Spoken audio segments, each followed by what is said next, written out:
Hi all, ನಮಸ್ಕಾರ ಎಲ್ಲರಿಗೂ and welcome back to Shomantha Bidar YouTube channel.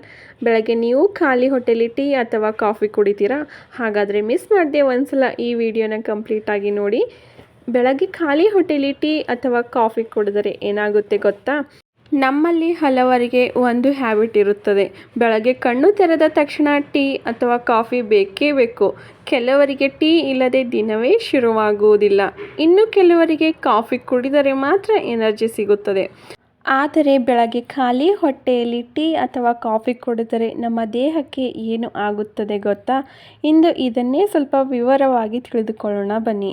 ಇವತ್ತಿನ ಈ ವಿಡಿಯೋದಲ್ಲಿ ನಿಮಗೆ ಟೀ ಅಥವಾ ಕಾಫಿ ಕುಡಿದರೆ ನಿಮ್ಮ ದೇಹದ ಮೇಲೆ ಬೀಳುವ ದುಷ್ಪರಿಣಾಮಗಳು, ಹಾಗೆ ಟೀ ಅಥವಾ ಕಾಫಿ ಕುಡಿಯುವುದರಿಂದ ನಮ್ಮ ದೇಹಕ್ಕೆ ಸಿಗುವ ಲಾಭಗಳ ಬಗ್ಗೆ ಕಂಪ್ಲೀಟ್ ಡೀಟೇಲ್ಸ್ ಆಗಿ ತಿಳಿದುಕೊಳ್ಳೋಣ ಬನ್ನಿ. ಮೊದಲಿಗೆ ಖಾಲಿ ಹೊಟ್ಟೆಯಲ್ಲಿ ಟೀ ಅಥವಾ ಕಾಫಿ ಕುಡಿಯುವುದರಿಂದ ನಮ್ಮ ದೇಹದ ಮೇಲೆ ಬೀರುವ ದುಷ್ಪರಿಣಾಮಗಳ ಬಗ್ಗೆ ನೋಡೋದಾದರೆ, ಆ್ಯಸಿಡಿಟಿ ಸಮಸ್ಯೆ. ಖಾಲಿ ಹೊಟ್ಟೆಯಲ್ಲಿ ಟೀ ಅಥವಾ ಕಾಫಿ ಕುಡಿದರೆ ಹೊಟ್ಟೆಯಲ್ಲಿ ಆ್ಯಸಿಡ್ ಉತ್ಪತ್ತಿ ಹೆಚ್ಚಾಗುತ್ತದೆ. ನಮ್ಮ ದೇಹದಲ್ಲಿ ನೈಸರ್ಗಿಕವಾಗಿ ಆ್ಯಸಿಡ್ ಇರುತ್ತದೆ. ಅದು ಆಹಾರ ಜೀರ್ಣಕ್ಕೆ ಸಹಾಯ ಮಾಡುತ್ತದೆ. ಆದರೆ ಆಹಾರವೇ ಇಲ್ಲದೆ ಕಾಫಿ ಅಥವಾ ಟೀ ಕುಡಿದರೆ ಆ ಆ್ಯಸಿಡ್ ಹೊಟ್ಟೆಯಲ್ಲಿ ಒಣಚರ್ಮಕ್ಕೆ ತೊಂದರೆ ಕೊಡಬಹುದು. ಇದರಿಂದ ಆ್ಯಸಿಡಿಟಿ, ಹೊಟ್ಟೆ ಉರಿಯುವುದು, ಗ್ಯಾಸ್ಟ್ರಿಕ್ ಸಮಸ್ಯೆ ಹೀಗೆ ಆಗುವ ಸಾಧ್ಯತೆ ಇರುತ್ತದೆ. ಇನ್ನು ಎರಡನೇದಾಗಿ ಜೀರ್ಣಕ್ರಿಯೆಯ ಮೇಲೆ ಪರಿಣಾಮ ಬೀಳುತ್ತದೆ. ಖಾಲಿ ಹೊಟ್ಟೆಯಲ್ಲಿ ಕಾಫಿ ಕುಡಿದರೆ ಕೆಲವರಿಗೆ ಲೂಸ್ ಮೋಷನ್ ಅಥವಾ ಹೊಟ್ಟೆ ಅಸ್ವಸ್ಥತೆಗೆ ಕಾರಣವಾಗಬಹುದು. ಟೀ ಅಥವಾ ಕಾಫಿಯಲ್ಲಿರುವ ಕ್ಯಾಫಿನ್ ಜೀರ್ಣಕ್ರಿಯೆಯನ್ನು ವೇಗವಾಗಿ ಮಾಡುತ್ತದೆ, ಆದರೆ ಅದು ಪ್ರತಿಯೊಬ್ಬರಿಗೂ ಒಳ್ಳೆಯದೇ ಅಂತಲ್ಲ. ಬೆಳಗ್ಗೆ ಖಾಲಿ ಹೊಟ್ಟೆಯಲ್ಲಿ ಟೀ ಅಥವಾ ಕಾಫಿ ಕುಡಿಯೋದರಿಂದ ನಮ್ಮ ದೇಹದ ಒತ್ತಡ ಅಥವಾ ಆತಂಕ ಹೆಚ್ಚಾಗಲು ಕಾರಣವಾಗುತ್ತದೆ. ಕಾಫಿಯಲ್ಲಿರುವ ಕ್ಯಾಫಿನ್ ಮತ್ತು ದೇಹದಲ್ಲಿ ಕಾರ್ಟಿಸೋಲ್ ಹಾರ್ಮೋನ್ ಹೆಚ್ಚಾಗಲು ಕಾರಣವಾಗಬಹುದು. ಅದು ಸ್ಟ್ರೆಸ್ ಹಾರ್ಮೋನ್ ಅಂತ ಕರೆಯುತ್ತಾರೆ. ಬೆಳಗ್ಗೆ ಖಾಲಿ ಹೊಟ್ಟೆಯಲ್ಲಿ ಹೆಚ್ಚು ಕಾಫಿ ಕುಡಿದರೆ ಹೃದಯದ ಧಮನಿ ವೇಗ ಹೆಚ್ಚಾಗಬಹುದು, ಕೈಗಳು ನಡುಗಬಹುದು, ಆತಂಕ ಹೆಚ್ಚಾಗಬಹುದು. ಇನ್ನು ಕೆಲವರಿಗಂತೂ ಚಡಪಡಿಕೆ ಕೂಡ ಹೆಚ್ಚಾಗಬಹುದು. ಹಾಗೆ ಬೆಳಗ್ಗೆ ಖಾಲಿ ಹೊಟ್ಟೆಯಲ್ಲಿ ಟೀ ಅಥವಾ ಕಾಫಿ ಕುಡಿಯೋದರಿಂದ ರಕ್ತದ ಸಕ್ಕರೆ ಮಟ್ಟ ಕೂಡ ಹೆಚ್ಚು ಕಡಿಮೆ ಆಗುವ ಸಾಧ್ಯತೆ ಇರುತ್ತದೆ. ಖಾಲಿ ಹೊಟ್ಟೆಯಲ್ಲಿ ಕಾಫಿ ಕುಡಿದರೆ ರಕ್ತದ ಸಕ್ಕರೆ ಮಟ್ಟದಲ್ಲಿ ಏರಿಳಿತ ಉಂಟಾಗಿ, ವಿಶೇಷವಾಗಿ ಶುಗರ್ ಇರುವವರಂತೂ ಜಾಗ್ರತೆ ವಹಿಸಬೇಕು. ಸಕ್ಕರೆ ಹಾಕಿದ ಟೀ ಅಥವಾ ಕಾಫಿ ಕುಡಿದರೆ ಅದು ಇನ್ನಷ್ಟು ಹೆಚ್ಚಾಗುವ ಮತ್ತು ಇನ್ನಷ್ಟು ದುಷ್ಪರಿಣಾಮ ಬೀರುವ ಸಾಧ್ಯತೆ ಇರುತ್ತದೆ. ಇಲ್ಲಿಯವರೆಗೂ ಬೆಳಗ್ಗೆ ಖಾಲಿ ಹೊಟ್ಟೆಯಲ್ಲಿ ಟೀ ಅಥವಾ ಕಾಫಿ ಕುಡಿಯುವುದರಿಂದ ನಮ್ಮ ದೇಹದ ಮೇಲೆ ಬೀರುವ ದುಷ್ಪರಿಣಾಮಗಳ ಬಗ್ಗೆ ನೋಡಿದ್ದೀವಿ. ಈ ಟೀ ಅಥವಾ ಕಾಫಿ ಕುಡಿಯುವುದರಿಂದ ನಮ್ಮ ದೇಹಕ್ಕೆ ಬರೀ ದುಷ್ಪರಿಣಾಮಗಳೇ ಆಗುತ್ತವೆ ಅಂತೇನಿಲ್ಲ. ಈ ಟೀ ಅಥವಾ ಕಾಫಿ ಕುಡಿಯುವುದರಿಂದ ನಮ್ಮ ದೇಹಕ್ಕೆ ಒಳ್ಳೆಯ ಅಂಶಗಳು ಸಿಗುತ್ತದೆ. ಇಲ್ಲಿ ಒಂದು ಮುಖ್ಯ ವಿಷಯ, ಎಲ್ಲರಿಗೂ ಕೆಟ್ಟ ಪರಿಣಾಮಗಳೇ ಆಗುತ್ತೆ ಅಂತೇನಿಲ್ಲ. ಸರಿಯಾದ ಪ್ರಮಾಣದಲ್ಲಿ ಕಾಫಿ ಕುಡಿದರೆ ಎಕ್ಸಾಮ್ ಟೈಮಲ್ಲಿ ಓದೋಕ್ಕೆ ಫೋಕಸ್ ಹೆಚ್ಚಾಗದೆ ಹೋದರೆ, ಬರೀ ನಿದ್ರೆ ಬರ್ತಾ ಇದ್ದರೆ ಅಂಥ ಟೈಮಲ್ಲಿ 1 ಕಪ್ ಕಾಫಿ ಅಥವಾ ಟೀ ಕುಡಿಯೋದರಿಂದ ಎಚ್ಚರಿಕೆ ಹೆಚ್ಚಾಗುತ್ತದೆ. ಅದರ ಜೊತೆಗೆ ಓದಲು ಗಮನ ಹೆಚ್ಚಾಗುತ್ತದೆ, ದಣಿವು ಕಡಿಮೆ ಆಗುತ್ತದೆ. ಆದರೆ ಪ್ರಮಾಣ ಬಹಳ ಮುಖ್ಯ. ಹಾಗಾದರೆ ಎಷ್ಟು ಕುಡಿಯಬೇಕು, ಹೇಗೆ ಕುಡಿಯಬೇಕು ಅನ್ನೋದು ತುಂಬಾ ಮುಖ್ಯವಾಗಿರುತ್ತದೆ. ಬೆಳಗ್ಗೆ ಎದ್ದ ತಕ್ಷಣ ಮೊದಲು 1 ಗ್ಲಾಸ್ ಬೆಚ್ಚಗಿನ ನೀರು ಕುಡಿಯಬೇಕು. ನಂತರ ಸ್ವಲ್ಪ ತಿಂಡಿಯನ್ನು ತಿನ್ನಬೇಕು. ಅದಾದ ಮೇಲೆ ಟೀ ಅಥವಾ ಕಾಫಿ ಕುಡಿದರೆ ಉತ್ತಮ.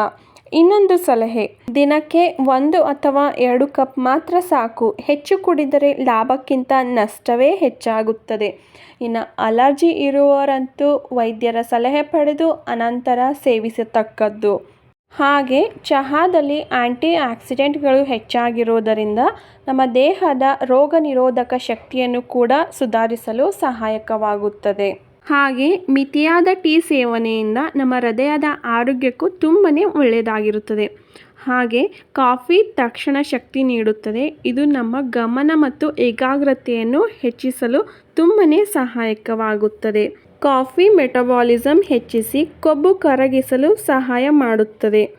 ಇಲ್ಲಿಯವರೆಗೂ ಟೀ ಅಥವಾ ಕಾಫಿ ಕುಡಿಯೋದ್ರಿಂದ ನಮ್ಮ ದೇಹದ ಮೇಲೆ ಬೀಳುವ ದುಷ್ಪರಿಣಾಮಗಳು ಹಾಗೆ ನಮ್ಮ ದೇಹಕ್ಕೆ ಸಿಗುವ ಲಾಭಗಳ ಬಗ್ಗೆ ನೋಡಿದ್ವಿ.